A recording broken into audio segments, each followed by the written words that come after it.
Buenas tardes. El embarazo en la adolescencia es un desafío para la sociedad cubana actual. Desde la mirada de la ciencia estaremos conversando sobre el tema. Acompáñenos. Fue un gran impacto emocional porque realmente uno inmediatamente piensa en todas las consecuencias que puede traer un embarazo en la adolescencia.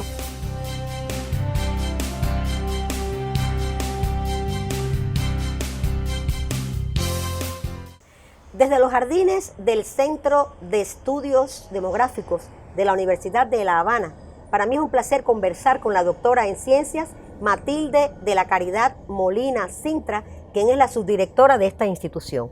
Muchas gracias por permitirnos estar aquí. ¿Cómo se encuentra? Gracias a ustedes por la invitación y creo que me han invitado a hablar de un tema que es muy importante, comunicar a la población, informar a la población, a las familias, a las adolescentes. Sobre este tema, ¿verdad? Sobre este tema. Fíjese, doctora, que cuando yo hice la presentación del programa hablé del embarazo en la adolescencia. Sin embargo, también he leído que la fecundidad adolescente generalmente se concibe entre las mujeres o las jóvenes entre los 15 y los 19 años. Preparándome para el programa, leí también que hoy es un fenómeno que aparece en algunas jóvenes entre los 12 y los 14 años, con todas las implicaciones que eso puede tener, ¿verdad? Yo quiero entonces que usted le explique a los amigos televidentes qué es fecundidad a la adolescencia y qué es embarazo en la adolescencia. El embarazo en la adolescencia es un evento reproductivo donde la adolescente y su pareja tienen el derecho de interrumpirlo, haciendo ejercicio de ese derecho sexual y reproductivo que tiene. Por lo tanto, una vez que se continúa, si ese embarazo se decide continuar, entonces estamos hablando de un nacimiento y ahí es donde entonces viene la variable fecundidad. Es decir, que la fecundidad entonces estamos hablando de los nacimientos que se producen en un periodo de tiempo determinado y en grupos de edades determinadas o en una población determinada en un periodo de tiempo. Doctora, ¿y cuál es el comportamiento del embarazo en la adolescencia o la fecundidad adolescente en el mundo? Sí, mira, realmente es un fenómeno mundial que preocupa a la agenda pública, preocupa a los estados, porque la fecundidad, la tasa global de fecundidad ha disminuido desde hace unos años, primero en Europa y ahora en América Latina, bruscamente ha descendido la fecundidad, la tasa global de fecundidad. Sin embargo, la tasa de fecundidad adolescente es una tasa que se resiste, que disminuye más lentamente que esta tasa global de fecundidad. Y es importante buscar entonces las explicaciones que pueden estar detrás de esa resistencia a la baja fecundidad. Es decir, discúlpeme, es decir, que baja la fecundidad en las edades, digamos, de 30 años, 40 años en el mundo, sin embargo, aumenta la fecundidad en la adolescencia. ¿Es así? Sí, exactamente, así es. Y esto produce entonces una desarticulación, teniendo en cuenta estos elementos. En Cuba, por ejemplo, tenemos una tasa global de fecundidad baja, muy baja, como un país, cualquier país de Europa, por ejemplo. Sin embargo, tenemos una tasa específica de fecundidad adolescente relacionada y más cercana a las tasas de América Latina.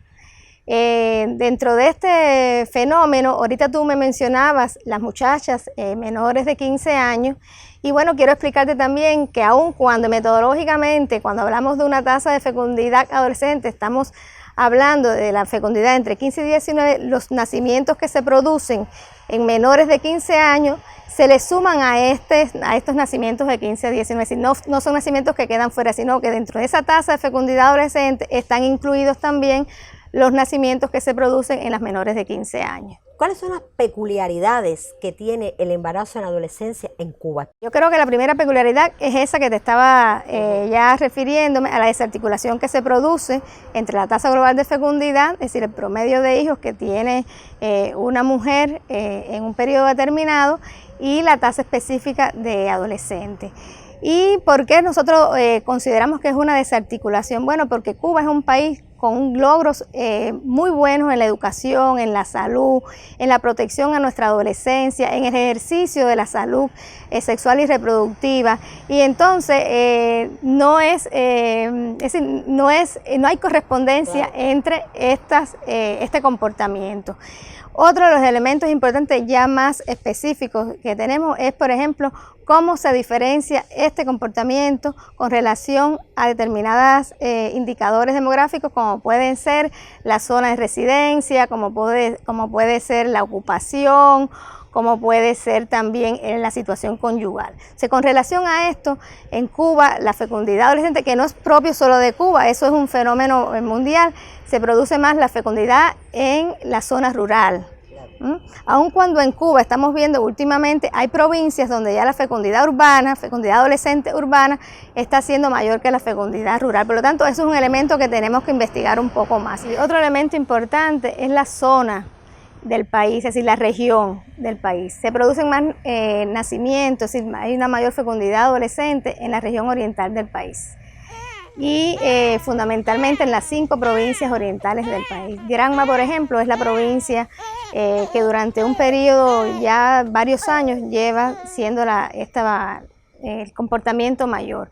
También unido a esto están, por ejemplo, algunas provincias de la zona oriental, como puede ser Ciego de Ávila y Camagüey, que también son de las provincias que en estos momentos se está viendo un aumento de la fecundidad adolescente. La provincia con menor fecundidad adolescente en el país es La Habana.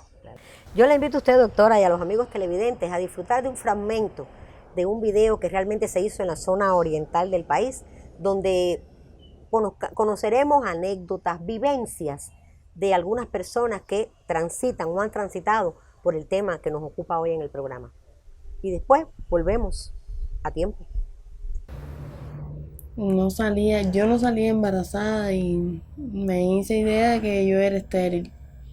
Y ya después me cayó como sorpresa, ¿ves? La noticia me impactó mucho, ya que solamente tenía 18 años y acababa de comenzar mis estudios. Fue algo impactante, algo que se me frena la escuela, todo. No fue planificado. Bueno, no usaba preservativo, pero no sé, siempre estábamos al tanto, pero un día pasó que me descuidé y no nos dimos cuenta y ya era demasiado tarde. A él también le impactó, ya que él también está estudiando y es menor que yo. Sabía que iba a perder mi adolescencia, que no iba a poder salir con mis amigos, que todo eso lo tenía que dejar atrás y tenía que dedicarme a ese niño. A los 18 años, cuando terminé mi embarazo, coger una facultad. Tengo la esperanza de volver a continuar porque no me voy a frenar por eso. Por momentos tu vida se detiene porque tienes que dejar los estudios, crecen las responsabilidades, hay muchos riesgos durante el embarazo. Aunque habíamos dicho al principio, usted comentaba que la fecundidad en Cuba ha disminuido, digamos, en adultas. Sin embargo, se mantiene un poco sostenida, un poco más alta con relación a la adulta, entre las edades de 15 y 19 años. El embarazo específicamente y también la fecundidad, ¿cuáles son las determinantes de las cuales usted nos puede hablar sobre este fenómeno? Sí, aumentan los dos, es decir, aumentan los embarazos y aumenta también la fecundidad.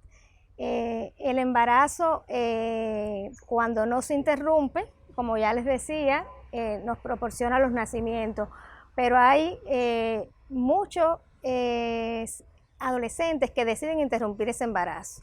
Por lo tanto, aquí es importante hablar también de la interrupción del embarazo, es decir, del aborto y de la regulación menstrual, que es un evento también muy riesgoso, pero que la muchacha tiene el derecho a decidir si lo hace, si se realiza la interrupción o no se realiza. Las tasas de interrupción de embarazo son altas, más altas incluso que la tasa de fecundidad adolescente.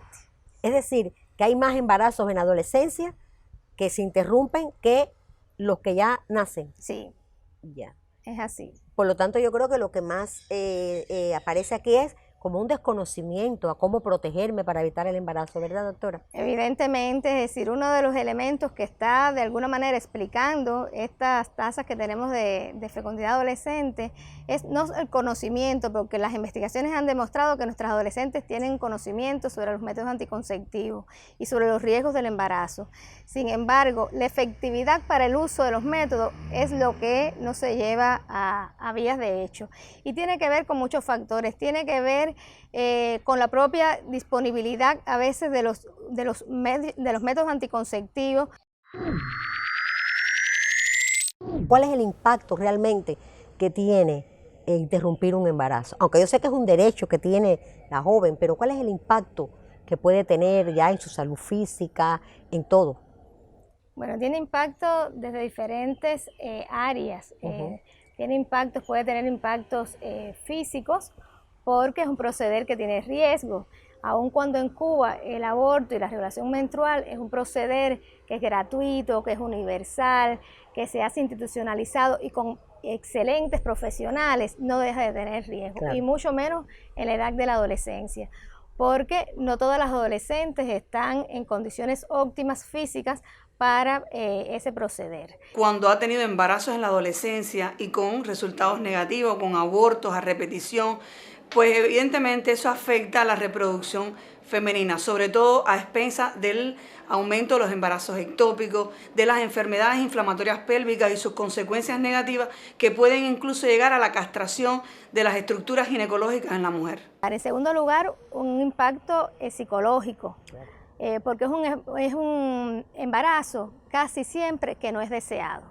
Por lo tanto, llega un evento, es decir, aparece en su vida inesperadamente un evento y hay que tomar una decisión en la cual están involucrados muchas personas, la familia, la pareja, el médico, la propia adolescente, y en ocasiones la adolescente participa de ese derecho que tiene, pero no es efectivo realmente, a veces la familia, a veces la pareja quien decide por la adolescente. Entonces, eso también es un impacto de alguna manera porque limita la participación en la toma de decisión, le resta autonomía entonces a la adolescente, y esto es un impacto que puede quedar, como ya les decía, para el resto de la vida, y puede lacerarse la autovaloración, la autoestima de la muchacha.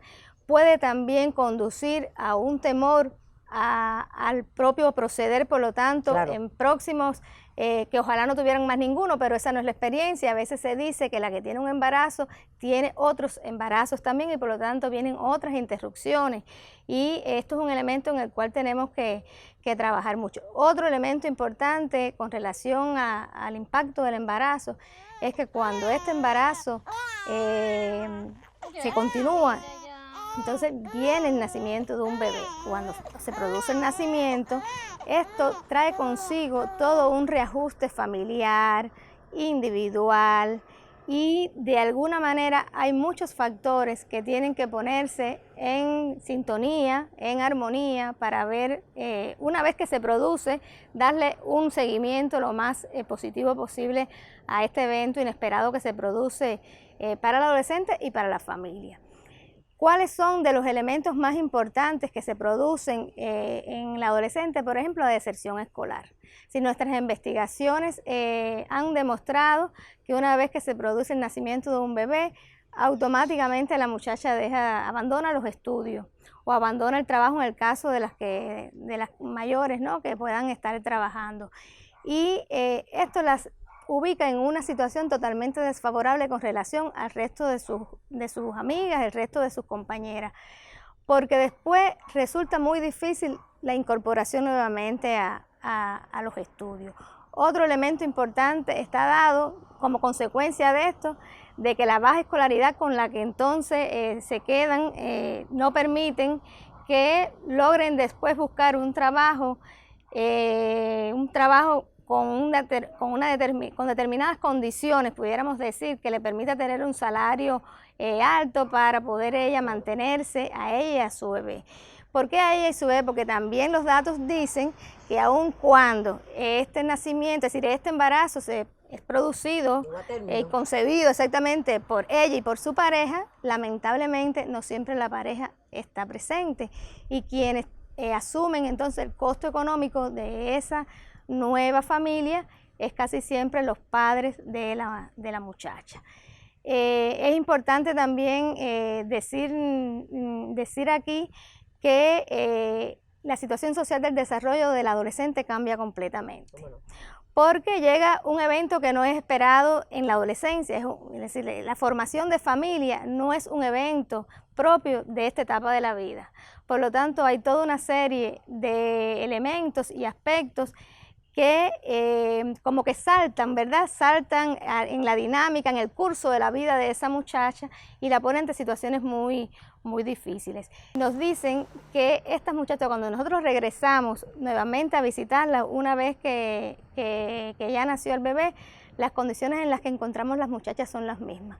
Es decir, son muchachas que continúan sin estudiar, que la crianza del bebé lo está asumiendo la familia de la muchacha, muchachas desfavorablemente sin uso de métodos anticonceptivos, sin pareja estable, es decir, casi siempre las muchachas que tienen un embarazo en la adolescencia o un nacimiento, es decir, se convierten en madre en la adolescencia, detrás de eso hay una madre adolescente y una abuela adolescente, es decir, hay un patrón familiar que se está reproduciendo. Porque esto nos está hablando de una brecha en los derechos sexuales y reproductivos, una brecha de género que trae consigo entonces potencialidad para la violencia, es decir, la muchacha puede ser, tener de alguna manera, ser sumisa ante la pareja cuando la tiene, porque algo de lo que no he hablado y creo que es conveniente decirlo también es la distancia que hay entre la edad de la muchacha y de su pareja. De eso vamos a continuar hablando, pero yo le propongo ahora volver sobre el video que les mostré fragmentos de ello hace un momento, porque vamos a continuar escuchando precisamente vivencias de jóvenes, familias, vinculado al embarazo y allá a la reproducción totalmente, a la fecundidad en la adolescencia. Yo le invito a usted, doctora, y a usted, amigo televidente, para que nos ayude o nos ayudemos más a reflexionar ante esta situación que lamentablemente se nos está presentando en nuestro país. Siga con nosotros, a tiempo. Por momentos tu vida se detiene porque tienes que dejar los estudios, crecen las responsabilidades, hay muchos riesgos durante el embarazo. Estoy en el hogar por una enfermedad que me descubrieron a los 9 años, que es una hipertensión portal y unas varices esofágicas, que es la vena que va del vaso al hígado, que la tengo tupida y el vaso me aumenta de tamaño. Y las varices me pueden sangrar si tengo un parto normal. Tengo una simple malformación arteriovenosa en el cerebro y tengo que venir a parir aquí a La Habana porque mi vida puede correr peligro. Tenía que haber tenido una consulta para poder salir embarazada, la cual no tuve. Generalmente las consecuencias no son fáciles, ella estuvo bastante mal, ella tuvo una preeclampsia complicada, producto de su inmadurez y realmente, generalmente todas las adolescentes pasan por esta situación, los embarazos se presentan con problemas, ella estuvo muy malita estuvo. Les aconsejaría que se cuiden mucho, que se protejan, porque es una experiencia bonita, es única, pero no antes de tiempo. Todo a su tiempo. Esta es la etapa de estudiar, de crecernos como personas, de crecer como personas y no pienso que estemos aptos para algo así, tan serio y que te lleve una responsabilidad muy grande. Y quedamos en un comentario que usted iba a hacer muy importante, que es la diferencia de edades entre la joven y la pareja, más o menos. Esas investigaciones que ustedes realizan. Y por ejemplo, te puedo decir que nuestras investigaciones han demostrado que la media de la edad entre la muchacha y su pareja es de 10 años, cuando la pareja en las muchachas de 12 a 14 años y de 7 años en las muchachas de 15 a 19 años. Es decir, como ven que no puede un hombre que le lleva una diferencia de 10 años al adolescente proponerle, obligarla, y por lo tanto la negociación que tiene la muchacha con la pareja para cualquiera de los eventos, desde Exacto. primero tener su primera relación sexual, de ahí el uso del método anticonceptivo, luego si no se usa el método anticonceptivo, la presencia de un embarazo. Si se tiene el embarazo, la toma de decisión ante qué hacer, interrumpo o continuamos el embarazo. Y luego después todas las tareas que en el rol de madre y de padre tienen que asumir los dos. Es decir, es una situación totalmente compleja cuando existe esta diferencia de edad. Lo que sucede es que, según usted me está diciendo, doctora, hay algo muy interesante, porque usted dice, es un embarazo no deseado, incluso de ambas partes, ni la muchacha, ni el muchacho, o el joven, o el hombre, ya adulto, quieren tener ese hijo a lo mejor. ¿Por qué entonces no se asume, si es tan adulto el hombre en comparativamente con la edad del adolescente, no asume el uso de un método anticonceptivo que evite todo esto? Tiene mucho que ver con el machismo, con aquella que yo soy el que mando y tú haces lo que yo quiero. En esas investigaciones que ustedes realizan, doctora, ¿aparece esto? Exactamente, exactamente. Aun cuando la sociedad cubana es una sociedad que ha avanzado hacia la tolerancia, hacia desestructurar un poco el paradigma del machismo, aún nos queda muchísimo por avanzar, muchísimo. Y aquí este es un ejemplo de esto, es decir, cómo todavía el hombre hace patente ese rol de macho que tiene, ese rol de yo soy el hombre y se decide lo que yo quiero. Es decir, en este ejemplo del embarazo adolescente, es uno de los elementos, es decir, clásicos donde podemos ver esta estructura, ¿no?, de la sociedad patriarcal todavía que tenemos, no solamente en Cuba, eso sí. En América Latina. Exactamente. Quiero que me hable del papel de la educación, del papel de la divulgación, del papel de la conversación y del papel de la familia para evitar todo esto. Nosotros tenemos una red de estudios, una red cubana de estudios de población, donde pertenecen a esa red muchas instituciones cubanas. Instituciones como el CNCES, como el MINSAP, las universidades de todo el país. Y eso hace entonces que hagamos investigaciones conjuntas, que nos nutramos unos de los otros. El CNCES, por ejemplo, trabaja mucho con nosotros y nosotros trabajamos mucho con ellos de conjunto, participamos en talleres y siempre sobre la base de buscar la mejor armonía y las mejores propuestas hacia una política donde se trabaja y hay una prevención del embarazo adolescente.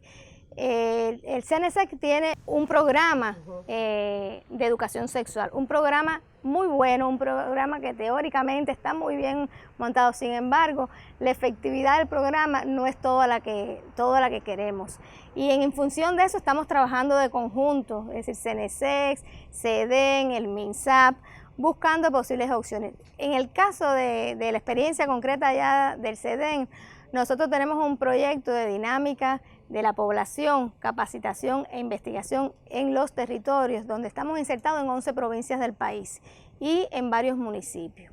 Y una de las primeras acciones que realizamos es la sensibilización a los comunicadores, la sensibilización a los profesionales y la sensibilización a los decisores, porque es importante tomar conciencia sobre el impacto que tiene la fecundidad adolescente en la sociedad. Porque se ha descrito por la literatura, por ejemplo, que la fecundidad adolescente es una brecha, pero es una brecha de género que se reproduce, donde se reproduce la pobreza.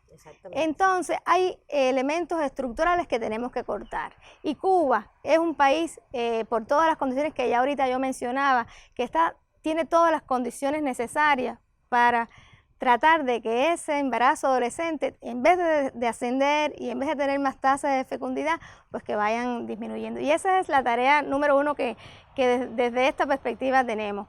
Incluso en la política de población aprobada en los lineamientos del partido, una de las tareas fundamentales que tenemos es exactamente esa. Es decir, está la atención a la fecundidad, pero dentro de esa atención a la fecundidad, al aumento de la fecundidad, ese aumento de la fecundidad bajo ninguna circunstancia puede estar dada sobre las adolescentes. Por lo tanto, es una política clara que tenemos y sobre eso estamos trabajando. Yo le agradezco muchísimo, doctora, que usted nos haya permitido venir a esta institución, al Centro de Estudios Demográficos de la Universidad de La Habana, y conversar aquí, en este lugar tan acogedor, lleno de ruidos y sonidos que forman parte de la vida cotidiana, ¿verdad? Pero sobre todo, habernos permitido adentrarnos en una temática que es extremadamente importante y que todos debemos tener en cuenta, ¿no es verdad? Sí, gracias a ustedes por permitirnos a nosotros informar, comunicar de alguna manera los resultados de nuestras investigaciones. Bueno, pues yo creo que vamos a volver en otro momento. ¿Cómo no? Sobre otros temas. Serán bienvenidos. Que tienen mucho que ver con la sociedad cubana. Así es. Y usted ya lo sabe. Si nos unimos, la familia, las instituciones científicas, aquellas instituciones docentes, universidades y la comunidad, entre todos, podremos contrarrestar este fenómeno que resulta preocupante para todos, pero que sobre todo, y valga la redundancia, incide en el desarrollo de ese adolescente que tiene tanto camino por recorrer para el bien suyo y de la propia familia. Téngalo en cuenta, analícelo. La familia es extremadamente importante en el rol de la educación de los adolescentes que conforman la vida cotidiana. ¡A tiempo!